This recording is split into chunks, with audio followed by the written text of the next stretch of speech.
প্রথম সাফল্য তারা কিন্তু অর্জন করেছে।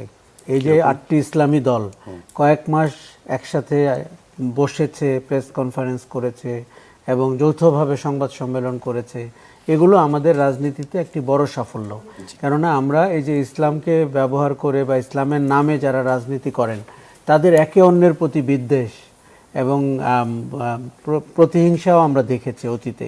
সেই জায়গাটিতে জামাত ইসলামীর নেতৃত্বে ইসলামী শাসনতন্ত্র আন্দোলন এবং অন্য দলগুলো ভোটকে সামনে রেখে এই প্রথম তারা বুঝতে পেরেছে যে একসাথে এক বাক্সে ভোট পড়লে তাদের একটি সম্ভাবনা তৈরি হয়। দ্বিতীয়, এই জোটের সাফল্য তৈরি হয়েছে 2-4 জন মুক্তিযোদ্ধাকে, যারা আবার বলেছেন যে জামাত এখন পরিচ্ছন্ন হতে শুরু করেছে, পরিশুদ্ধ হতে শুরু করেছে, 71-এর গন্ধ বা রক্ত তাদের গা থেকে হয়তো একটু কমছে। এটি জামাতের জন্য একটি বিরাট সাফল্য। তৃতীয় যেটি হয়েছে, এনসিপির মতো গণ অভ্যুত্থানে অংশগ্রহণকারী দল বা নেতৃত্ব দেওয়া দল, তাদেরকেও তারা দলে পেয়েছে। ফলে আপনি তো আর কি চান? ইসলামিস্টরা আছে, তরুণরা আছে, মুক্তিযোদ্ধারা আছে, কিন্তু তাতে করে এই জোটের যে এককভাবে চলা 11 দল, সেটি আমরা খুব একটা সহজ হতে দেখছি না। সেটি বাদ দিয়ে সে একটা ক্ষমতা কেন্দ্রিক রাজনীতির অংশ হয়ে চলে যেতে